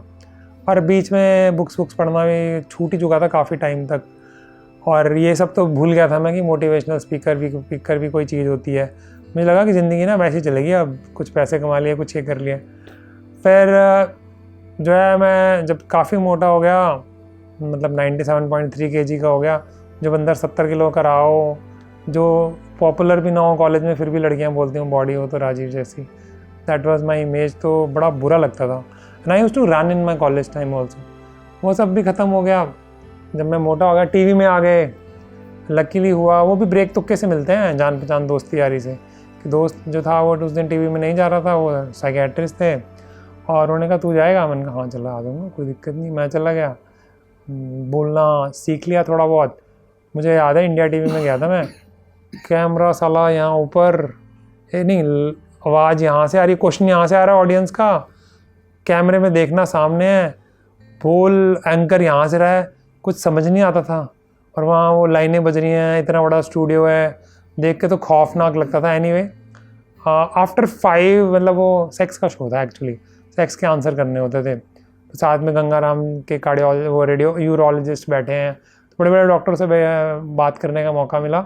और 5वें शो के बाद ही मेरी औकात हो गई कि I was the number 1 speaking despite just being 6 months in practice hardly. तो मतलब I was very lucky that way, जिसको बोलते हैं ना लकी ब्रेक। तो उससे मेरा कॉन्फिडेंस बहुत बढ़ गया, बहुत ज़्यादा कॉन्फिडेंस बढ़ गया मेरा कि हाँ मैं तो टीवी पे बात कर सकता हूँ। और मैं आपको सुनाऊँ तो उन दिनों क्या होता था कि रात को 12 से 3 शो होता था, और 3 से 6 वो रिपीट होता था। तो वो टैक्सी भेज देते थे इंडिया टीवी वाले लगभग 10 बजे रात को। तो आप नोएडा पहुँचें, उसके बाद उनके ऑफिस में जाएँ, 11 साढ़े 11 तक पहुँचे, 12 बजे टिच चेयर पे, 3:30 बजे वापस आएँ। और वो ना एक और ऑफ़र दे देते थे मस्त, कि पैसे वैसे तो कुछ मिलते नहीं थे, बट पैसों की ज़रूरत भी नहीं होती, टीवी पे कोई बुला रहा है, कोई बहुत बड़ी बात है। वो क्या करते थे, जैसे जानबूझ के ना नई ईमेल की आईडी क्रिएट कर दी कि rajiv@phonenumber.com, तो इस तरह से आईडी बना दी, तो आपकी पब्लिसिटी होगी, बड़े बड़े बंदों के नाम फ़ोन आते थे। एक ही दिन में 50 फ़ोन बज रहे हैं, फ़ोन में गाड़ी रोक रोक के फ़ोन उठा रहा हूँ कि हाँ जी हाँ, मुझे ये सेक्स की ये प्रॉब्लम है। उनकी तो अपनी चल निकली। खैर वो बात लगा कि सेक्स पे मैं ज़्यादा प्रैक्टिस नहीं करता, मुझे क्योंकि टॉपिक इतना इंटरेस्ट नहीं आता, दो मुझे नॉलेज काफ़ी अच्छी है उस टॉपिक पे, खासकर वो सारा क्रेडिट ना इंडिया टीवी को जाता है। उसके बाद ABP न्यूज़ पे भी गए और भी कई चैनल्स पे गए। फिर उसके बाद सबसे बड़ा जो चेंज आया वो था यूट्यूब ने मेरी ज़िंदगी बदल दी हमेशा के लिए। यूट्यूब आया जब मेरे 10 पेशेंट हो गए पर डे, इनकम ठीक ठाक हो गई। मिडिल क्लास के लिए 1.5-2 लाख रुपया बहुत होता है, आप उसमें गाड़ी भी अफोर्ड कर सकते हैं। पापा ने घर लेके दिया हुआ था, क्लिनिक भी पापा ने लेके दिया हुआ था, और तो लाइफ चंगी सी जो पंजाबी में बोलते हैं, और सब कुछ बढ़िया हो गया। मुझे लगा अब ना कुछ करना चाहिए, अब वो करना चाहिए जो आपका मन करता है, क्योंकि ज़िंदगी तो अब ठर्रे पे चल पड़ी है, अब ज़िंदगी निकल जाएगी। तो मैंने दोबारा से बुक्स पढ़नी शुरू की, दोबारा से वही बातें करनी शुरू की, अपना वज़न कम करना शुरू किया। और मज़े की बात यह है कि ग्रुप्स बनाए, फैट टू फिट ग्रुप बनाया पतले होने के लिए जो 5 साल से चल रहा है, लाइफ प्रिंसिपल का ग्रुप बनाया जो 5 साल से चल रहा है, रन फॉर फन का ग्रुप बनाया व्हाट्सएप पे जो 5 साल से चल रहा है, और उसके बाद a beautiful mind clinic channel बनाया जो 7 साल पहले बनाया था, शायद 2013 में, 13 में तो नहीं, 15-16 जब भी बनाया होगा, मतलब 7 साल हो गए हैं यूट्यूब चैनल को। उसके भी 2 करोड़ से ऊपर व्यूज़ हो गए और 500 वीडियोज़ बना लिए, 2,65,000 के आसपास सब्सक्राइबर हैं करंटली जब हम वीडियो बना रहे हैं, which is huge number by any standards, मतलब इतना तो कभी सोचा ही नहीं था। और तो उसकी वजह से काम बढ़ता चला गया और मैं फ्री होता चला गया, मेरा टाइम फ्री होता चला गया, जो भागना दौड़ना था वो कम हो गया, और मैंने दोबारा बुक्स को पढ़ना शुरू कर दिया और दोबारा अपने पैशन को फॉलो करना शुरू कर दिया। और एक टाइम तो बीच में ऐसा भी आया था कि मैंने इंडिया में सक्सेस ज्ञान करके कंपनी है, उनके जितने सेमिनार थे सारे अटेंड किए, इवन सिंगापुर में जाके मैंने सेमिनार अटेंड किए। मैंने एंथनी रॉबिन्स जी का सेमिनार अटेंड किया लंदन जाके, हाँ, सक्सेस रिसोर्सेज के अंडर। सक्सेस ज्ञान उनकी फ्रेंचाइजी इंडिया में, और सक्सेस रिसोर्सेज जो है वो वर्ल्ड वाइड करती है। तो मैंने एंथनी रॉबिन्स के सेमिनार, मतलब मैंने सारे अरमान निकाले जो वो दबे हुए अरमान थे ना, कि हाँ ठीक है अब हो गए इतने पैसे, अब करते हैं जो करना है ज़िंदगी में। फिर दोबारा से वो सब स्टार्ट किया। जब वो स्टार्ट किया दोबारा 7 हैबिट्स पढ़ी, दोबारा दूसरी बुक्स पढ़ी, मतलब लगभग 500 के आसपास मैंने किताबें पढ़ी। फिर उसके बाद मैंने फंडे बनाने शुरू किए, दोस्तों से डिस्कस करने शुरू किए, लैंडमार्क फोरम मैंने किया, मतलब मैंने कुछ नहीं छोड़ा, जो आप सोच सकते हैं वो मैंने सब किया। और पैसा धड़ाधड़ खर्च हो रहा है, और बीच में मैं इसमें भी कंफ्यूज रहा हूँ कि साइकियाट्री प्रैक्टिस छोड़ दूँ या करूँ। मैंने अपनी वाइफ से हिम्मत नहीं की है बोलने की, मैंने कहा पहले दोस्तों ने रोक दिया था, वो ना रोक ले। फिर मुझे धीरे धीरे रियलाइज़ होने लगा कि बिज़नेस मॉडल ना कुछ ऐसा होना चाहिए कि आपके बिना भी बिज़नेस चले, और बिज़नेस सेंस मेरी शुरू से अच्छी थी बट मैं कर नहीं पाया कभी भी। तो गौरव सिस्टम्स में बहुत अच्छा है, तो इसके लिए मैं गौरव का बहुत थैंकफुल हूँ। ये हमारा अनपेड एडवाइज़र है पिछले 4-5 साल से ना, इसको हम पैसे नहीं देते, बट क्लिनिक में जब भी कोई क्राइसिस आता है तो सारिका मैम इसकी और मेरी बात ज़रूर होती है, चाहे टीम में टूटती हैं, टीम में बनती हैं या हमारे ऊपर जाती है। आज तक हमने इसे 1 रुपया नहीं दिया, हाँ ज्ञान का दान ज़रूर दिया होगा बट पैसा 1 रुपया नहीं दिया, टाइम वो खूब लिया होगा इसका। इवन जो कपिल जो कैमरामैन शूट कर रहा है वो भी इसकी शादी में शूटिंग करके आया था। तो हमारा जो वीडियो कैमरा वाला था जो कंपनी के थ्रू आता था, फार्मा कंपनी के थ्रू, क्योंकि आप जब लोगों को नॉलेज दे रहे हो तो पैसे तो खर्च, और यूट्यूब चैनल भी मैंने सोचा था मैं अपनी जेब से खर्चा करूँगा, आज तक नहीं हुआ 1 रुपया खर्च, क्योंकि जो फार्मा कंपनीज़ हैं उनके प्रोटोकॉल में आता है कि अगर आप कोई पब्लिक के लिए सेवा कर रहे हो तो उसके लिए जो है पब्लिक सेवा में इंफॉर्मेशन दे रहे हो साइकियाट्रिक इलनेसेस के बारे में, तो दे कैन स्पॉन्सर यू। तो आई गॉट ए स्पॉन्सरशिप। मैं पुणे भी गया एक बार, तो उसकी वजह से क्या हुआ, मेरे रिलेशनशिप उनसे बन गए जो नेशनल हेड होते हैं कंपनीज़ के, कि मैं ये चैनल बना रहा हूँ, ये कर रहा हूँ। बाकायदा पुणे गया था मैं एक ट्रिप पे, तो वहाँ मैं सारे हेड से मिला, मैंने अपने वीडियोज़ दिखाए। वैसे तो वो इंटरेस्टेड नहीं थे कुछ खास, कुछ बहुत ज़्यादा एक्साइटेड थे, कुछ ने फंड्स जो है मुझे अलॉट कर दिए और अपनी तो चल निकली, मुफ्त में ही यूट्यूब चैनल रिकॉर्ड होना शुरू हो गया। फिर जब दोबारा दोस्ती बनने लगी, वज़न कम होने लगा, मतलब सब जगह से सक्सेस मिलने लगी, डार्केस्ट पीरियड से ब्राइटेस्ट पीरियड ऑफ लाइफ आ गया, वज़न भी कम, पैसे भी ज़्यादा, वाइफ के साथ भी बढ़िया, मम्मी पापा के साथ भी ज़्यादा। ठीक है, सबके साथ इंसिडेंट होते हैं, मेरी मदर को कैंसर हुआ, she died, that was tough time for the family, but ठीक है, that happens in life. Friends के साथ भी रिलेशनशिप अच्छे, और डॉक्टर भी आप बन गए, डॉक्टर भी आप मशहूर हो गए, यूट्यूब पे आप पॉपुलर हो गए, लोग सेल्फी भी खिंचाते हैं कई बार आके क्लिनिक पे। फिर उसके बाद रनिंग चैनल की वजह से भी सेल्फी खिंचा ली लोगों ने। आप कहीं रन करने गए तो लोग बोलते हैं आपकी वजह से मैं भाग रहा हूँ, जबकि मैं ना तेज़ भागता हूँ, ना मैं कोई ऐसे धमाकेदार रिकॉर्ड तोड़ता हूँ, मैं तो आराम से भाग रहा होता हूँ और वही वाले फंडे बताते हैं। तो मज़ा आने लगा ज़िंदगी में। फिर लाइफ प्रिंसिपल जब हमने शुरू किया व्हाट्सएप पे तो बहुत मज़ा आया 2 साल के लिए। फिर हमने ब्रेक लिया क्योंकि वो बहुत टैक्सिंग हो गया था, उसके लिए ऑलरेडी मैं एक वीडियो में शेयर कर चुके हैं। फिर हमने ऑनलाइन स्टार्ट किया, online in the sense Covid में जब टाइम बहुत था, सब लोग वेले थे दोस्त यार, तो उनसे बातें की। फिर ज़िंदगी के जो भी मेरे बेस्ट बंदे थे मैं सबको इकट्ठा कर दिया। उसमें से सब तो झेल नहीं पाए क्योंकि ट्रांसपेरेंसी और ऑनेस्टी बहुत ज़्यादा होती है आपको अपने, और मैंने सारी चीज़ें सेमिनार्स में सीख ली थी। तो अब ज्ञान तो सीख लिया था, उसको बांटने की वो ना आग नहीं होती कि कहीं तो कुछ दूँ। तो पहले तो मैंने अपने क्लिनिक में ड्रीम शीट्स बनवाई, ड्रीम ये बना दिए, ड्रीम वो बना दिए। उसका फ़ायदा क्या हुआ, मेरा दूसरा क्लिनिक ही आ गया तो मैंने प्लान ही नहीं किया था। मैंने कहा वाओ ये तो कमाल ही हो गया भाई गॉड। उसके बाद क्लिनिक इन्वेस्टमेंट के फॉर्म में दूसरा क्लिनिक आ गया। उसके बाद चाइल्ड सेक्रेटरी वो चल निकली, प्रैक्टिस बढ़ गई, फिर दोस्तियाँ बढ़ गई, रनिंग बढ़ गई। फिर ये समझ आने लगा कि लाइफ में बैलेंस होना चाहिए। तो पहले तो अपनी लाइफ में बैलेंस लेके आए, क्योंकि बोलते हैं कि जब आपने किताब लिखनी है या वीडियोज़ लिखने हैं, असली काम तभी होगा जब आपने वो जिया हो। तो मैंने वज़न कम किया है, मैंने रनिंग की है। दोस्तों मैं बड़ा लकी था कि जो मैंने फर्स्ट बुक पढ़ी थी ना वो 7 habits of highly effective people थी। इसका जो सेकंड लॉ है या प्रिंसिपल है वो है फर्स्ट थिंग फर्स्ट। ये टाइम मैनेजमेंट की one of the best book है। वैसे तो eat that frog Brian Tracy ji की काफ़ी अच्छी किताब है, छोटी और कंसाइज है, बट ये थोड़ी गहरी है और मेरे को गहरी चीज़ें बहुत अच्छी लगती हैं। तो this was very good book. इसने मुझे मिशन स्टेटमेंट लिखना सिखाया और ये सब मैंने तब सीख लिया था लकीली जब मैं 25 साल का था। तो मैंने कई बार मिशन स्टेटमेंट लिखी। फिर इनकी वर्कबुक भी आती है, मैंने ये पढ़ी। फिर उसके बाद थिंक एंड ग्रो रिच पढ़ी नेपोलियन हिल जी की। तो बहुत कुछ सीखने को मिला, बल्कि मैंने तो कम से कम 200-300 किताबें तो गिफ्ट भी की होंगी लोगों को। और स्पेसिफिकली उसमें 2 किताबें मैंने गिफ्ट की थी। वो थी एक how to win friends and influence people, Dale Carnegie ji की, जो कम्युनिकेशन पे मैंने लेक्चर्स भी बनाए थे और मैंने गवर्नमेंट इंस्टीट्यूट्स में काफ़ी सारे लोगों को प्रेजेंट भी किए हुए हैं, जिसके लिए मुझे पैसे भी मिले हुए हैं। और स्कूल्स में मैंने बहुत सारी प्रेजेंटेशंस की। मैंने 12 साल MBBS स्टूडेंट्स को पढ़ाया जो MD की तैयारी करते हैं साइकेट्री में। TV शोज़ किए, रेडियो शोज़ किए, NGOs के थ्रू झुग्गी झोपड़ियों में भी मैं गया। मैं मैक्स हॉस्पिटल में एज ए कंसल्टेंट था, तो मैं मेक माई ट्रिप और बाकी बड़ी बड़ी MNCs में भी गया प्रेजेंटेशन के लिए। तो मुझे बहुत एक्सपोजर मिला, बहुत ज़्यादा, और मुझे बहुत कुछ सीखने को मिला। बहुत सारे लोगों की प्रॉब्लम्स देखने को मिली और अपने यहाँ अपने व्हाट्सएप ग्रुप और ये सब भी चल रहा था और लाइफ भी अच्छी चल रही थी। तो स्टीवन कोवी जी ना 4 चीज़ें बोलते हैं, वेल्थ नहीं बोलते, वो बोलते हैं health, mental growth, social and spiritual. But मैं थोड़ा सा मतलब मुझे डिफ़र लगता है थोड़ा सा, क्योंकि ना लोग उतने दूर जा नहीं पाते, क्योंकि उनकी किताब है 7 habits of highly effective people. तो वो मुश्किल से 1-2% के लिए तो अंडरस्टैंडेबल होती है, बाकी थोड़ी हैवी हो जाती है। तो उसमें क्या है कि मुझे लगा कि ना कुछ चीज़ें ऐसी होनी चाहिए जो बेसिक्स होनी चाहिए, हर कोई समझ सके। तो उसमें लगा कि ज़्यादा इम्पॉर्टेंट जो है health is very very important, wealth is very very important, जो स्टीवन कोवी जी की बुक में है नहीं।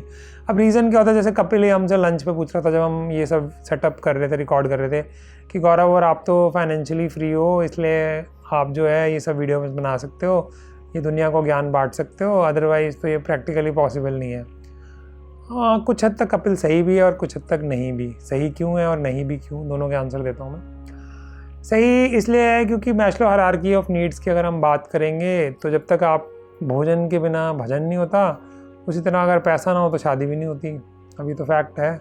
बोलने के लिए तो प्यार खा पी के पैसा शादी हो सकती है थ्योरेटिकल पॉइंट ऑफ व्यू से, प्रैक्टिकली नहीं हो पाती। प्रैक्टिकली होती भी है तो टूट जाती है। एज ए साइकियाट्रिस्ट बहुत देखे हैं मैंने, सारे सबका प्यार का बुखार 6 महीने 2 साल में उतर जाता है। अब वो रोमांस के अलग से वीडियोस बनाएंगे, प्रिंसिपल्स ऑफ लाइफ के, तब बात करेंगे। तो 6 महीने 2 साल में आपके सारे बुखार उतर जाते हैं। एक्स्ट्रा मैरिटल अफेयर भी चलने लगते हैं, कई स्यापे होते हैं, कई दिल टूटते हैं और कई दिल जुड़ते हैं और कहीं कहीं तार जुड़ते हैं। कभी बॉयफ्रेंड दिखाने आता है तो कभी हस्बैंड दिखाने आता है क्लिनिक में, तो कई तमाशे देखने को मिलते हैं।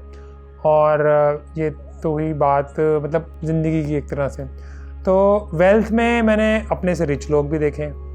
मैंने देखा जो लोग मर्सिडीज़ में मेरे क्लिनिक में आ रहे हैं, और मैंने अपने फ्रेंड्स को देखा जो मेरे से 10 टाइम्स ज़्यादा रिचर हैं। क्योंकि आपका सर्कल बड़ा होता है, आप भी थोड़े से ऊपर गए बट आपका सर्कल और बड़ा हो गया। तो उनमें मैंने देखा किसी के बेटे ने कंप्यूटर फेंक दिया और अगले दिन उसके बाप ने BMW खरीद दी।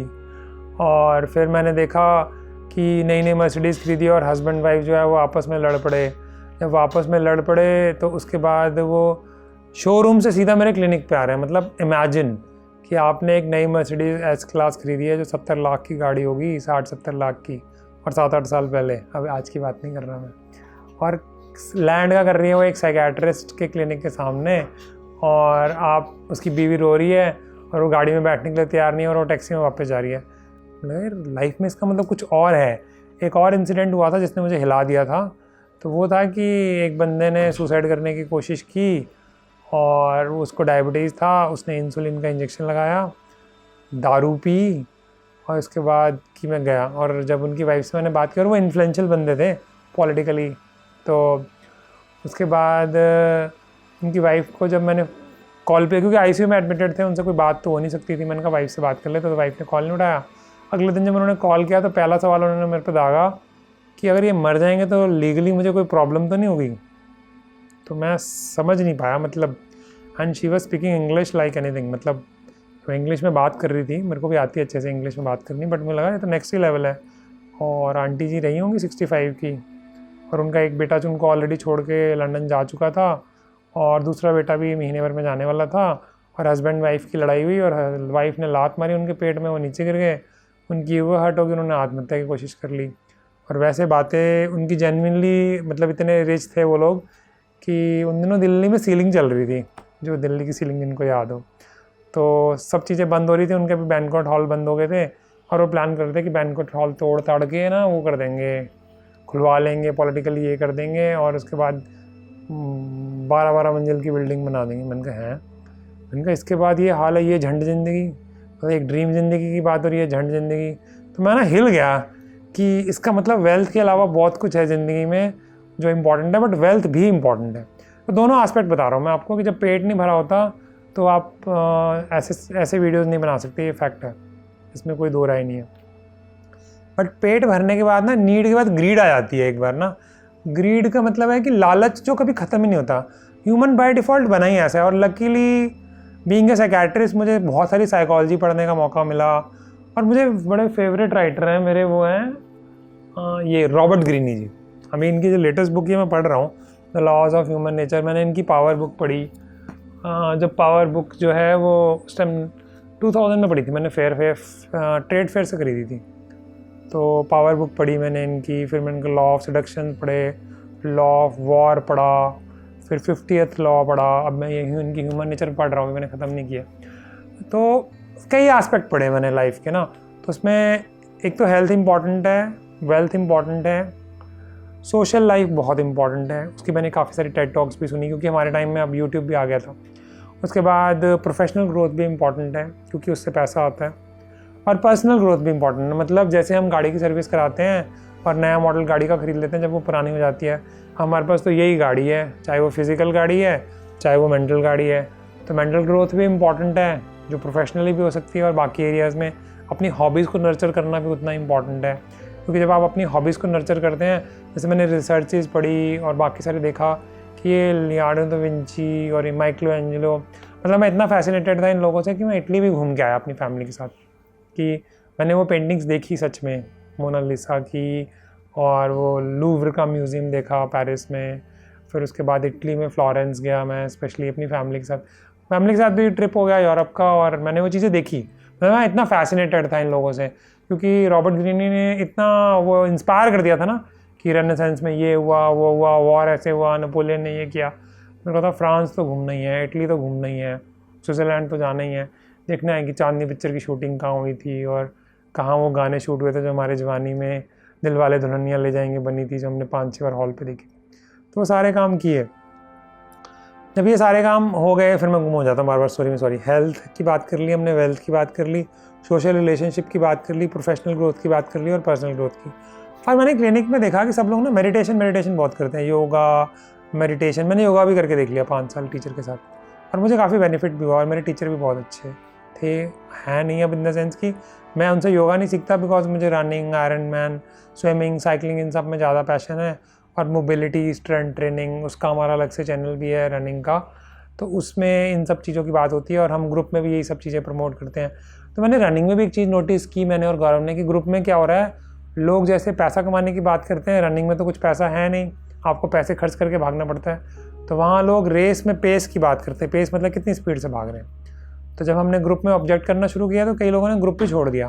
फिर हमने रिसर्च की तो हमें पता लगा हार्ड जोन्स में भागना चाहिए, हार्ट रेट अच्छे होने चाहिए। तो असल में क्रक्स क्या हुआ कि चाहे हम पतले होने की कोशिश करें, चाहे हम रनिंग करें, चाहे हम लाइफ प्रिंसिपल्स की बात करें, चाहे हमारे अनपेड एडवाइज़र से राय लें अपने क्लिनिक को बेटर कैसे करें, क्योंकि सिस्टम्स का ये भगवान है। इसका तो नाम भी मेरे फ़ोन में ऐसे सेव्ड है, Gaurav Gupta, god of systems and business partner. तो नाम ही इस तरह से सेव्ड है इसका मेरे फ़ोन में। तो सिस्टम्स में इसको अपने जो इंडिया में ये टॉप कर ही चुका है, और उसके बाद सिस्टम्स के लिए इसको अवार्ड इस लेवल पे भी मिला हुआ है कि इनके जो MNC की जो वर्ल्ड मैगजीन है उस पर भी इसकी फ़ोटोग्राफ आई है। तो सिस्टम्स की बात होगी, क्योंकि मैं विजनरी तो बहुत अच्छा हूँ, मैंने ना सिस्टम्स इतने स्ट्रॉन्ग नहीं है। तो गौरव और मेरी जब फ्रेंडशिप हुई तो ऐसा लगा जैसे टक लॉक इन की मैकेनिज्म होता है ना, कि इसको एक विजनरी मिल गया जो मिसिंग था इसकी लाइफ में, मुझे एक सिस्टम मैन मिल गया जो मिसिंग था मेरी लाइफ में। फिर तो सपने ऐसे दौड़ने लगे कि जहाँ जो काम करो वो ना मिडास टच नहीं होता, जैसे जिसको हाथ लगाओ वो सब सोने का हो जाता है, कि ये करो ये भी हो गया, रनिंग का ग्रुप चलाओ ये भी चल रहा है, लाइफ प्रिंसिपल का चलाओ ये भी चल रहा है। लाइफ प्रिंसिपल में गौरव एडमिन है और जो रनिंग का ग्रुप है उसमें भी एडमिन है। अब गौरव कभी मोटा नहीं था इसलिए फैट टू फिट का एडमिन तो नहीं है, बट ये है कि इसका हमारा कॉमन फ्रेंड है डॉक्टर सौरभ, जिनका इंटरमिटेंट फास्टिंग का ग्रुप है। अब ग्रुप तो उन्होंने स्टार्ट किया है बट उसमें हम दोनों भी एडमिन है। तो सब जगह हमें मौका, स्ट्रेंथ ट्रेनिंग का एक ग्रुप है उसमें डॉक्टर सौरभ का है बट उसमें मैं भी एडमिन हूँ। तो बहुत कुछ सीखने को मिला कि लोग कैसे बिहेव करते हैं, बट प्रिंसिपल सब जगह सेम है। जैसे हमने रनिंग प्रिंसिपल्स बनाए 12, उसको अलग से चल रहे हैं, तो वो देखो काफ़ी मैचिंग सी हैं चीज़ें। मतलब लोग वैसे ही भाग रहे हैं, रैट रेस सिर्फ यहाँ नहीं चल रही है, लोग हॉबीज़ को पिक करते हैं उसमें भी रैट रेस चालू कर देते हैं। और सबसे मेरा आइकॉनिक मोमेंट था जब मैंने अपनी पहली हाफ मैराथन पूरी की, वो 21.1 किलोमीटर की होती है और मैंने कुछ 2 घंटे 30-35 मिनट समथिंग में पूरी की थी। और I was feeling top of the world कि मैंने दुनिया में आग लगा दी। एक बंदा 21 किलोमीटर कैसे भाग सकता है, वो भी मोटा हाथी जो 94-95 किलो का रहा हूँगा उस टाइम में, या 96 का भी हो सकता हूँगा क्योंकि वज़न तो कम हो नहीं रहा था। तो बट भागना आ गया था मुझे, और मैं भागता पहले भी था, वेट कम करना था इसलिए भागना शुरू किया था। तो वहाँ पे सारे लोग दुखी, क्यों दुखी है भाई तू? कहता मेरे ना 2 घंटे 5 मिनट में हुई। तो मैंने कहा क्या उखाड़ना था तूने? कहता यार मुझे ना 2 घंटे से नीचे करनी थी। दूसरा बंदा दुखी, मैं तू दुखी क्यों भाई? मुझे ना 1 घंटा 50 मिनट में करनी थी। तीसरा बंदा तू क्यों दुखी है? मुझे 100 मिनट्स में करनी थी। मैंने कहा 100 मिनट्स क्या होता है कि 1 घंटा 40 मिनट में 100 मिनट से नीचे हाफ मैराथन करनी। मैंने कहा यार ये तो वही रेस लग रही है जो पैसों की होती है। फिर मुझे वही अंकल जी याद आए जिन्होंने आत्महत्या की कोशिश की थी, वो मर्सिडीज़ वाले याद आए। और भी बड़े एग्जाम्पल है, मैं एग्जाम्पल दूंगा तो दिन की रात हो जाएगी। तो बहुत सारे एग्जाम्पल है और मैंने शुरू में आपसे शेयर किया था कि मेरी ऑब्जर्वेशन पावर तो टॉप क्लास है और मैं चीज़ों को ना कोरिलेट बहुत अच्छा करता हूँ कि रनिंग से वेल्थ को कोरिलेट कर लूँगा, वेल्थ से हेल्थ हो। तो मैंने कहा पहले ना गौरव ऐसा करते हैं, हम अपनी लाइफ में टिक लगाते हैं कि हेल्थ का टिक लगाते हैं, वेल्थ का टिक लगाते हैं, सोशल रिलेशनशिप का टिक लगाते हैं और प्रोफेशनल लाइफ में सक्सेसफुल होते हैं, पर्सनल लाइफ में ग्रो करते हैं। फिर हम लोगों से बात करेंगे, जब हम खुद कर लेंगे ना फिर बात करेंगे। क्या अब हमने कर लिया है? इसका आंसर है हाँ कर लिया है। और अब आप भी हाथ खड़ा कर सकते हैं, आपने भी कर लिया है। बिल्कुल कर लिया। तो क्या हम इंडिया के रिचेस्ट आदमी? Of course not, of course not. नहीं तो हमारी फ़ोटो पहले छपकी होती है, आप वीडियोस थोड़ी देख रहे होते हैं हमें। क्या हम मिडिल क्लास से हायर क्लास में चलेंगे? Of course not, we are still middle class. क्या फिर भी हम रिच हैं? हाँ ऑफ कोर्स यस। कैसे हैं बता देता हूँ। उसका रीज़न ये है कि वेल्थ की अगर आप बात करते हैं तो वेल्थ में आपको एक कॉन्सेप्ट होता है मिनिमलिज्म का, जो मैंने वीडियो देखा था और उसको मैंने अपनी ज़िंदगी में उतारा भी। वैसे तो वेल्थ का हम एक अलग से वीडियो बनाएंगे, बट अगर मैं सिंपल 4 वर्ड्स में मैं कहना आपको वेल्थ सिखाना चाहूँ तो सबसे पहला वर्ड है आपको कमाना आना चाहिए। बट उससे भी पहले खर्च करना तो छोटे बच्चे को भी आता है। 2 साल का बच्चा भी खर्चा करवा देता है, 5 साल का बच्चा तो ज़मीन पे लेट जाता है, पापा यही एरोप्लेन चाहिए, कर लो क्या करना है। पापा को एरोप्लेन लेके देना पड़ता है क्योंकि ज़मीन पे लेट गया है, बेइज्जती हो रही है, सोशल एम्बैरेसमेंट उससे सही नहीं जा रही। बच्चे को भी समझ होती है कहाँ लेटना होता है। तो खर्चा तो 5 साल का बच्चा कराना सीख जाता है, कमाना है ना है। उसके बाद आता है काफ़ी मेजॉरिटी जनता कमाना सीख ही जाती है। जब कमाना होता है तो बाप को दिखाना भी होता है। तो फिर क्या है, कई बार ऐसा होता है कि आपके पास आईफोन होता है बट आपकी तनख्वाह ऐसी होती है कि 5 महीने की आपकी तनख्वाह भी आईफोन नहीं खरीद सकती, बट फिर भी आपके पास आईफोन होता है। जैसे वो जोक्स चलते हैं ना, किडनी बेच के, लिवर बेच के लोग आईफोन ख़रीदते हैं। तो अर्न करना तो बहुत लोगों को आ जाता है, लेकिन सेव करना नहीं आता। और इतनी बुरी हालत होती है, रॉबर्ट कियोसाकी जी तो ये कहते हैं कि 50% से ज़्यादा जनता तो ओवर करती है। ओवर इन द सेंस कि जितना वो कमाते हैं उससे ज़्यादा खर्चा करते हैं। कैसे? कर्ट्स EMI, गाड़ी EMI पे, घर EMI पे, फ़ोन भी EMI पे, हॉलीडे भी EMI पे। अरे मेरे तो एक जानने वाला रिश्तेदार है जो लोगों को राय देता है बैंकिंग सेक्टर में कि आपको इन्वेस्ट करना है, कैसे करना चाहिए। और उसके पास पोर्टफोलियो उन लोगों के होते हैं जिनके पास बैंक में 1.5 करोड़, 2 करोड़, 3 करोड़ होता है, और वो खुद EMI पे हॉलीडे जाता है। मुझे तो समझ नहीं आती वो राय कैसे देता है, how he is qualified actually. But अब ज़िंदगी ऐसी है, मेंटोर ज़िंदगी, झंड ज़िंदगी, जो भी ज़िंदगी है। तो वेल्थ में अर्न करना सीख जाते हैं। उसके बाद मोस्ट इंपॉर्टेंट होता है सेव करना। अब सेव कर लिया तो आपने बोरी में सेव कर लिया, ब्लैक मनी आपने अपने अलमारी में रख लिया, फिर वो डीमोनेटाइजेशन हो गई। फिर आपको हो गया कि हार्ट अटैक हो गया कि ये क्या हो गया, मोदी जी क्या कर दिया ये। क्योंकि मेरे कई फ्रेंडों ने ऐसा किया था, मैं तो लकीली ऐसा नहीं करता। अगर आप मेरे क्लिनिक में आएंगे तो आपको 7 साल पुराने बिल भी मिल जाएंगे, क्योंकि सारे कंप्यूटर पे कटते हैं। तो अब मेरे को याद है हमने क्रेडिट कार्ड मशीन रखी हुई थी, 2000 रुपये के बिल कटते थे पूरे महीने में। डीमोनेटाइजेशन में हमारे क्लिनिक में 1.5-2 लाख के बिल कटने लग पड़े थे एक ही महीने में, इतनी मशीन चलने लगी थी। तो और बाकी सब डॉक्टर छुट्टी पे चले गए थे मेरे फ्रेंड्स थे कि पहले इतना पैसा रखा हुआ है वही एडजस्ट नहीं हो रहा, तो बाकी पैसा कैसे एडजस्ट करेंगे। तो मुझे काफ़ी कुछ वेल्थ के बारे में रियल लाइफ में, मैंने 2008 का क्राइसिस भी देखा था, मैंने 2007 में प्रैक्टिस स्टार्ट की थी। तो मेरे को ये फीलिंग तो आ गई थी कि ये जो गिर रही है ना मार्केट, इसमें पैसा लगाना पड़ता है। क्योंकि मैंने रॉबर्ट कियोसाकी की ना बुक्स पढ़ रखी थी पहले से, और इन्वेस्टिंग तो गाइडिंग टू इन्वेस्टिंग तो उनकी 5वीं 6वीं किताब है। मतलब जो उनका हार्ड कोर फैन है उसी ने पढ़ रखी होगी। रिच डैड पुअर डैड पढ़ ली, क्वाड्रेंट्स पढ़ ली, रिटायर यंग रिटायर रिच पढ़ ली, बट उसके बाद जब आप गाइड टू इन्वेस्टिंग भी पूरी पढ़ ली, इसका मतलब आप हार्ड कोर फैन हो रॉबर्ट कियोसाकी के। तो मैंने सारी पढ़ रखी। तो मुझे लगा यार ये तो बेस्ट टाइम है पैसा लगाने का, लोग निकाले जा रहे हैं। मुझे नहीं पता था ये फ्यूचर ट्रेडिंग क्या होती है, डे ट्रेडिंग क्या होती है। बल्कि प्रदीप और मैं तो इतना फैसिनेट हो गया, मेरे पास ना पेशेंट आने लग पड़े, उनको डिप्रेशन होने लग पड़ा, शेयर मार्केट में उन्होंने पैसे लुटवा दिए। तो वरुण मल्होत्रा जी हैं जो मेरे मेंटर भी हैं, and I am very lucky is my mentor. उनके भी मेरे ख्याल से 3,50,60,000 के आसपास सब्सक्राइबर हैं, and he is God of investing. मतलब उनके फंडे इतने अच्छे हैं, उनका कोर्स इतना बढ़िया है, 12 हफ्ते का कोर्स है। वो बंदा इतना मस्त है ना वो, और वो रनिंग करना चाहते हैं, वो कर नहीं रहे। मैं तो चाहता हूँ कि वो मैं उनका कोच बन जाऊँ, और पता नहीं और कितना ज्ञान मिल जाएगा। और हर साल वो ना आपको वो देते हैं, सेशंस देते हैं जिन्होंने उनका कोर्स किया होता है, और मैं उनका बना था फेवरेट स्टूडेंट्स में, आई विल बी ऑनेस्ट। उनका पर्सनल नंबर भी है मेरे पास, वो बात भी कर लेते हैं, बट मैं उनको तंग नहीं करता। मेंटर है वो, मेरे फ्रेंड नहीं है, मेरे से यंग है, बट बहुत ज़बरदस्त इंसान है। उनके आप वीडियोज़ देखिए, और लिंक भी भेज देंगे, इसमें डाल देंगे। सर बहुत बढ़िया इंसान है। तो उनका कोर्स मैंने इसलिए किया था कि शेयर मार्केट में ऐसा क्या है कि जो, क्योंकि पापा ने कभी पैसे लगाए नहीं, डीमैट अकाउंट तो मेरा आज भी नहीं है, फिर भी मैंने इन्वेस्टिंग के सेमिनार्स लिए हैं, मनी मैनेजमेंट, मैं नॉट इन्वेस्टिंग, मनी मैनेजमेंट के। डीमैट अकाउंट चाहिए ही नहीं आपको। अगर आप वॉरेन बफेट के प्रिंसिपल्स को जानते हैं कि आप 20% अपनी इनकम का सेव करते हैं, इंडेक्स्ड डायरेक्ट ग्रोथ में रखते हैं। डायरेक्ट मतलब आप किसी ब्रोकर को कुछ नहीं कट नहीं दे रहे, डायरेक्टली आप इन्वेस्ट कर रहे हैं, तो उसी में 1-आधा% बचा लेते हैं। और ग्रोथ मतलब वही जो पैसा है वो घूम के दोबारा इन्वेस्ट हो रहा है। अगर आपको इतना पता है और आप ऐसा 20 से 40 साल करते हैं, तो आप बिना अमीर हुए रह ही नहीं सकते। मतलब आप करोड़पति नहीं होंगे, ऐसा होगा ही नहीं। अब इसके बहुत सारे एग्जांपल्स भी हैं मेरी लाइफ में। तो मैंने खुद इन्वेस्ट करना शुरू कर दिया, और आज उनकी वजह से काफ़ी अच्छे पैसे हैं। अब इतने पैसे तो नहीं है कि मैं मैगज़ीन के कवर पेज पे आ जाऊं, बट ये है कि उसका अगला स्टेप भी है।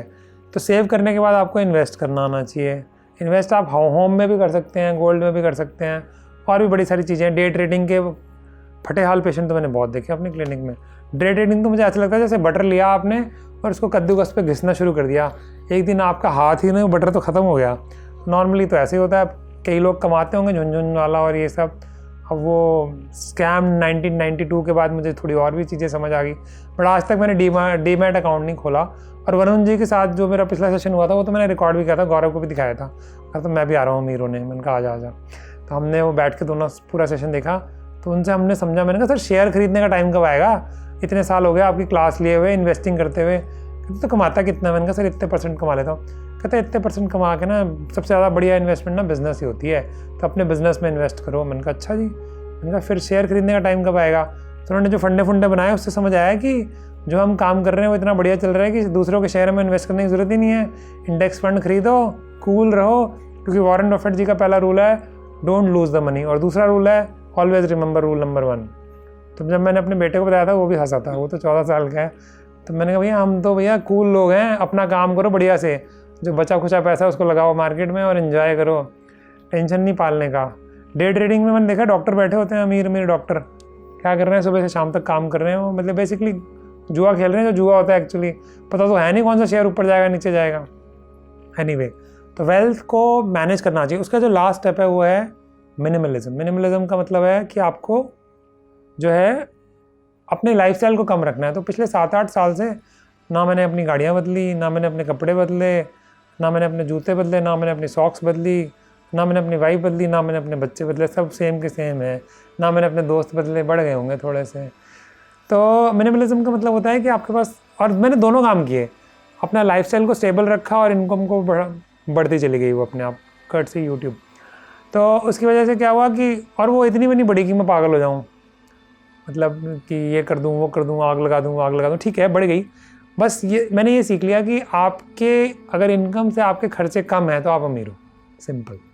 और अगर आप इतना सेव करना शुरू कर देते हो कि उससे आपके मंथली खर्चे निकल जाएं तो आप फाइनेंशियली फ्री हो गए। जैसे मैंने स्टार्टिंग में वर्ड किया था फाइनेंशियल फ्रीडम, गौरव और अपने लिए यूज़, कि हमारे खर्चे इतने कम हैं और ऊपर से हम कमाते ठीक ठाक हैं, तो ठीक है ज़िंदगी बढ़िया चल रही है। मन करता है तो रीडिंग हॉलीडे पे आ गए, मन करता है तो हमने यूट्यूब वीडियोस बना दिए, मन करता है ये चैनल शुरू कर दिया।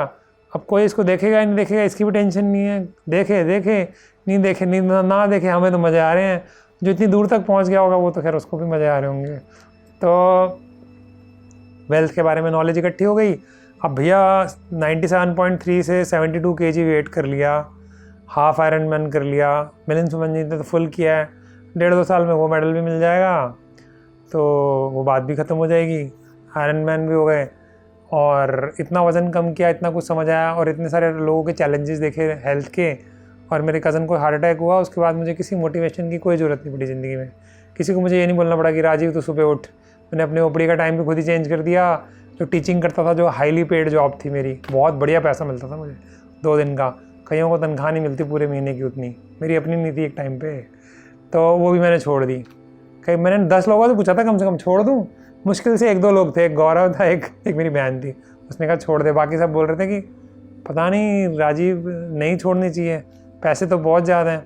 वो बोलेंगे ऐसे जितने पैसे वहाँ से मिल रहे हैं उतने तो उनकी तनख्वाह नहीं है। तो मैंने छोड़ दिया।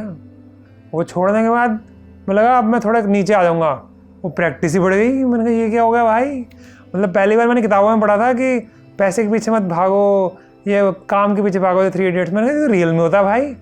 तो उसके बाद फिर बुक्स पढ़नी शुरू की, लाइफ प्रिंसिपल्स में बुक्स पढ़ी। फिर मुझे समझ आया कि लोग बुक्स पढ़ते हैं ना, देख तो राइटर क्या करता है, सब कुछ बेस्ट देता है, तो वो ना एक्शनेबल नहीं हो पाता कई बार। और मैंने एक भी चीज़ और भी नोटिस की कि सब लोग बुक समझ नहीं पाते। I will be very honest and rough and brutal, सब लोग बुक नहीं समझ पाते। लकीली साइकोलॉजी का बैकग्राउंड था, साइकेट्री का बैकग्राउंड था, शुरू से इंट्यूटिवनेस भी थी, और फ्रेंड्स हैं, गौरव का अपना भाई है और फ्रेंड सर्कल है जो बुक्स पढ़ते हैं। प्रदीप बहुत बुक्स पढ़ता है, रिकमेंड करता है। तो दोबारा बुक्स लाइफ में आ गई, दोबारा ज़िंदगी वो चलने लगी, दोबारा ज़िंदगी हैपनिंग हो गई, सेमिनार्स कर लिए। फिर ये भी समझ आ गया कि भैया मोटिवेशनल स्पीकिंग का टाइम ना जा चुका है, अब ऑनलाइन का टाइम है, तो वीडियोस बनाओ और चुपचाप बैठे रहो अपने गल्ले पे जहाँ बैठे हुए हो कमाने के लिए। फालतू के ड्रामे करने की ज़रूरत नहीं है, 2 बच्चों के बाप हो चुके हो, ज़्यादा ड्रामा करने की ज़रूरत नहीं। बट ये है कि अब फाइनेंशियली फ्री हो गए, अब फाइनेंशियली फ्री भी हो गए तो फिर तो कोई भी चुल मच सकती है, फिर पूरी तो करनी है। या तो बड़ी बड़ी गाड़ियाँ खरीदो, लड़कियाँ घुमाओ, hot cars, hot girls and new ventures and you flop, जो रॉबर्ट कियोसाकी कहते हैं। अब गुरुदेव से सीखा था, मिले तो नहीं है कभी लाइफ में उनसे, बट ये बांध ली थी बात कि ना हॉट कार्स पे जाएंगे, ना हॉट गर्ल्स के पीछे भागेंगे, और ना ही न्यू वेंचर स्टार्ट करेंगे। वही करेंगे जो दिल को पसंद है और जो अफोर्ड कर सकें। तो यूट्यूब वीडियो कपिल को तो हम अफोर्ड कर ही सकते हैं, और कुछ कर नहीं सकें या ना सकें।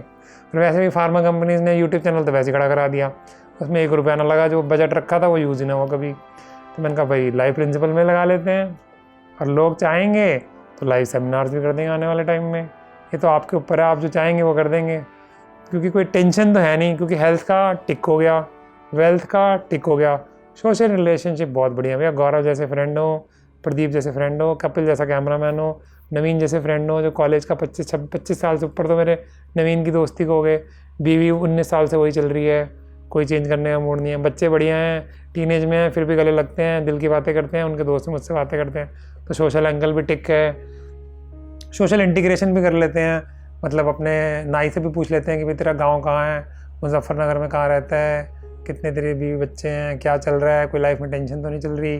गार्ड से भी बात कर लेते हैं। रनिंग करते हैं तो जूते भी 2-3 महीने में घिस जाते हैं, 4 महीने में घिस जाते हैं, तो वो गार्ड्स को दे देते हैं। गार्ड्स बताते हैं सर यहाँ ना पार्किंग आजकल खाली है, आप दूसरी गाड़ी ना यहाँ लगा लिया करो, तो वहाँ वो भी जगह मिल जाती है, तो वो फंडे भी समझ आ गए, तो सोशल एंगल भी हो गया टिक। प्रोफेशनल लाइफ में यूट्यूब चैनल में नंबर 4 पे तो है ही, तो वहाँ भी हो गया टिक। पर्सनल लाइफ में किताबें खूब पढ़ते हैं, तो वो भी हो गया टिक। तो क्या मन की शांति मिल गई? हाँ ऑफ कोर्स मिल गई। गौरव आपको मिल गई क्या? बिल्कुल मिल गई मेरे को भी। बहुत इम्प्रेसिव रही है आपकी ना ये आज, मतलब मैंने वन गो के अंदर जो आपकी बचपन से लेकर अभी तक की स्टोरी, और उसके अंदर जो बीच में चैलेंजेस आए, उन चैलेंजेस को ओवरकम किया, चाहे वो आपका वेट का था, चाहे वो आपके फ्रेंड सर्कल का था, कि कई बार हमें वही दोस्त नहीं मिलते जैसे हम होते हैं, या हमारी खुद की सोच होती है, और उनके सोच की वजह से हम अपने लाइफ के प्रिंसिपल्स को ना, या जो हम करना चाहते हैं एक्चुअली, हम कंफ्यूज हो जाते हैं और छोड़ देते हैं और परस्यू नहीं करते उन चीज़ों को, तो और भी ज़्यादा कंफ्यूज हो जाते हैं, क्योंकि हम किसी और की ज़िंदगी या किसी और के बनाए हुए सूलों पे चलना चालू कर देते हैं। तो मेरे को तो आज ये बड़ा मज़ा आया कि आपने इतने सालों के अंदर अपनी लाइफ को कैसे चीज़ल, मतलब कहते हैं ना कि एक मूर्ति बनाने वाला कैसे धीरे धीरे धीरे उस मूर्ति को बनाता है, कई सारी गलतियाँ होती हैं उन्हें कैसे ठीक करता रहता है, तो जो मूर्ति लास्ट में जो बन जाती है वो इतनी सुंदर बन जाती है कि लोग उसको पूछते हैं। और एक्चुअली लाइफ वही है जो प्रिंसिपल्स अभी तक आपने शेयर करे, और मेरी खुद की लाइफ में मैंने वो चेंज होते हुए देखे हैं इन सभी एस्पेक्ट्स में। और लाइफ सच में फिर तो पीस ऑफ माइंड ऐसा रहता है कि मेरे को सच में ऐसा लगता है कि मैं हर टाइम मेडिटेशन में ही होता हूँ, क्योंकि कभी भी अंतर विरोध नहीं हो रहा होता। तो मैं जो कर रहा होता हूँ वही मैं सोच रहा होता हूँ और वही मैं जी रहा होता हूँ, और चारों तरफ खुशी खुशी दिखती है। एक क्वेश्चन मैंने आपसे शुरू में और पूछा था, वो ये था कि क्या इन प्रिंसिपल्स के बाद भी कोई R&D मतलब रिसर्च एंड डेवलपमेंट में और भी कुछ नया निकल के आ सकता है, या ये अभी तक के बेस्ट प्रिंसिपल्स हैं और हम इन्हीं को आगे जिएंगे? देखो दोस्त, इसमें क्या है कि ना 3 शब्द बहुत इंपॉर्टेंट है, एक है बिग, एक है बेटर और एक है मोर। अब यहाँ पे ना फंस जाते हैं लोग। कई लोगों को ऐसा लगता है कि थोड़ा पैसा और कमाएंगे ना तो ज़िंदगी आसान हो जाएगी, थोड़ा वज़न कम करेंगे ना ज़िंदगी आसान हो जाएगी। इसमें भी ऐसा नहीं होता। हमारी जानने वाली फ्रेंड है, कॉमन फ्रेंड है, गौरव भी जानते हैं, उनका वेट काफ़ी कम हो गया, उनको लगा कि ना अब मैं आइडियल वेट पे पहुंच जाऊं, तो उसके लिए उन्होंने 60 आवर्स का फास्ट भी कर लिया। तो ये भी एक पागलपन है एक तरह से। जैसे मेरा वेट ही था 97.3 kg था, तो मैं 72.77 पे आ गया, जो मेरी शादी की वजह से भी कम है। बट कॉलेज में मेरा 70 था, तो मैंने ये वॉच पहननी थी, तो मैंने यूट्यूब पे वीडियो बनाया कि मैं तभी ये वॉच पहनूंगा, और गौरव ही खरीद के लाया था वॉच, कि तभी वॉच पहनूंगा जब मेरा वेट 70 हो जाएगा। बट जो मेरे ब्लड पैरामीटर्स थे वो सब सेटल हो गए, मसल मास ज़्यादा बढ़ गया। तो प्रैक्टिकली हमने रियलाइज़ किया, और हमारे जो मेंटर हैं इंटरमिटेंट फास्टिंग के डॉक्टर सौरभ, उनके साथ भी हम वीडियो बनाएंगे हेल्दी ईटिंग पे। तो उनसे जब बैठे तो उन्होंने कहा कि राजीव तो 40 है। मैंने कहा यार ये 40 क्या होता है? 40 मतलब fat outside and thin inside. तो उसमें ब्लड पैरामीटर जब चेक किए तो इंसुलिन फास्टिंग, शुगर फास्टिंग सब बढ़िया, जो रेशो 2 आनी चाहिए वो 0.5, फुल ग्रीन, तो ज़रूरत ही नहीं है। तो मैंने कहा मैं तो नहीं कर रहा। फिर मेरे को माफ़ी मांगनी पड़ी, और वो यूट्यूब पे है हमारे रनिंग चैनल पे, मैंने बाकायदा माफ़ी मांगी है। और उसकी साइंटिफिक एक्सप्लेनेशन तो मैंने ज़्यादा नहीं दी, बिकॉज फिर वो जस्टिफिकेशन लगता। तो बेसिकली क्या होता है कि बिग, बेटर एंड मोर। तो बड़ा घर, बड़ी गाड़ी, बेटर मतलब बढ़िया घर, बढ़िया गाड़ी, और मोर ज़्यादा घर, ज़्यादा गाड़ियाँ। इवन ऐसा नहीं होता, बढ़िया लड़की, सेकंड की मल्टीपल लड़कियाँ, उनके साथ हॉलीडेज़ पे जाना। अब पेशेंट तो करते हैं, कुछ दोस्त यार भी करते हैं, तो अब जो है वो करते हैं भाई। तो वो ना फंस जाते हैं उस दायरे में। जो मैस्लो हायरार्की ऑफ नीड्स आता है ना, उसमें बेसिक नीड्स होती हैं रोटी, कपड़ा, मकान और ये सब। उसके बाद सिक्योरिटी, फिर उसके बाद प्यार मोहब्बत, फिर सेल्फ इस्टीम, गाड़ी घर। 99% लोग यहीं सेटल हो जाते हैं। 1% लोग होते हैं जो सेल्फ एक्चुअलाइजेशन में जाते हैं, मतलब कि एक्चुअली वो करते हैं जो करना चाहिए। तो प्रिंसिपल इससे ज़्यादा है नहीं। अगर आपकी हेल्थ का मार्क टिक लगा हुआ है, फाइनेंशियली आप फ्री हो गए हैं, या फिर आप अच्छा कमाते हैं, हेल्थ आपकी साथ दे रही है, तो भी आप 10-12 साल 15 साल बहुत होते हैं फाइनेंशियली फ्री होने के लिए, अगर आप ठीक ठाक सा कमाते हैं। और अगर किसी को लगता है कि वो कम भी कमाता है अपने हिसाब से, क्योंकि कईयों को 5 लाख भी कम लगता है, कईयों को 50,000 भी बहुत ज़्यादा लगता है, तो इसलिए कहना बहुत मुश्किल है। तो अगर कम लगता है तो उस केस में ऐसा कर सकते हैं कि आप 20-30% सेव करते हैं। अगर अब कईयों को 5% सेव करना ही मुश्किल लगता है, तो इसका मतलब वो फाइनेंशियली मिसमैनेज्ड है, तो उनको हेल्थ सेशन की ज़रूरत है, सॉरी वेल्थ को समझने की ज़रूरत है। वो रॉबर्ट कियोसाकी जी को पढ़ सकते हैं, वरुण मल्होत्रा जी के सेमिनार्स को दे सकते हैं, उनके यूट्यूब चैनल देख सकते हैं। बहुत कुछ सिखाया उन्होंने, मेरी ज़िंदगी तो उन्होंने पलटी, बल्कि उनके चक्कर में मैंने बहुत सारे लोगों को बहुत कुछ सिखा दिया बिना डीमैट अकाउंट खोले। मेरा डीमैट अकाउंट नहीं है और ना ही मैंने कभी ज़िंदगी में खोला है, और जैसा वो सर कहते हैं शायद मुझे कभी खोलने की ज़रूरत पड़े भी ना। हाँ, ऐसा हो आने वाले टाइम में हमारी कंपनी बन जाए और लोग डीमैट अकाउंट खोल के शेयर खरीद रहे हो, दैट माइट बी पॉसिबल। हाँ, मुझे बुरा नहीं लगेगा अगर ऐसा होगा तो हेल्थ हो गई टिक, वेल्थ हो गई टिक। उसके बाद सोशल रिलेशनशिप में आपकी वाइफ खुश हैं। अब क्या मेरी वाइफ मुझसे लड़ती नहीं, अब ये तो नॉनसेंस हो जाएगी, इस ट्रिप के आने से पहले लड़ पड़ी थी, तो it's okay, that's life and that's wife. तो इतना तो चलता है, बट हाँ, चीखा चिल्ली और मारम पिट्टी वो सब ड्रामा नहीं होना चाहिए। क्या कभी होती थी मेरी लाइफ में? बिल्कुल होती थी। 7-8 साल से नहीं होती। अब हो सकता है मेरी बीवी से पूछे तो कुछ और आंसर दे इसका, मेरे हिसाब से तो नहीं होती। रिलेशनशिप में आपको फैमिली खुश चाहिए, क्या आपके माँ बाप आपसे हमेशा खुश रहते हैं? नहीं, बिल्कुल नहीं। मेरे पापा को तो अभी भी दिक्कत रहती है मेरी वाइफ से, कई बार खुश रहते हैं, कई बार नहीं रहते। मेरी मम्मी की तो खैर डेथ हो चुकी है, बट मेरी मदर का मैं फेवरेट बॉय था, और मेरी मदर मुझे बहुत प्यार करती थी, और मेरी वाइफ को कुछ खास प्यार नहीं करती थी। अब यही सच है। बट मेरे दोस्त बहुत अच्छे रहे। अब कई लोग मुझे बोलते तेरे ना दोस्त बहुत बनते हैं राजीव, तो ऐसे बंदे ढूंढता कहाँ से हैं? भैया बेइज्जती करवानी पड़ती है। आप 10 बंदों को ढूंढो, 9 नालायक निकलते हैं, 1 लायक निकलता है। अब 9 लोग जो आप, अगर आप झंडलेस हो आपको नहीं फ़र्क पड़ता, उन्होंने आपसे कुछ ले लिया और आपको नहीं वापस किया, तो इट्स ओके, आप उनको साइड करो, अगले 10 ट्राई करो। अब आप 200, 300, 500 लोग ट्राई करोगे तो 15-20 अच्छे लोग तो मिल ही जाएंगे जो आपकी फ्रीक्वेंसी के साथ मैच करते होंगे।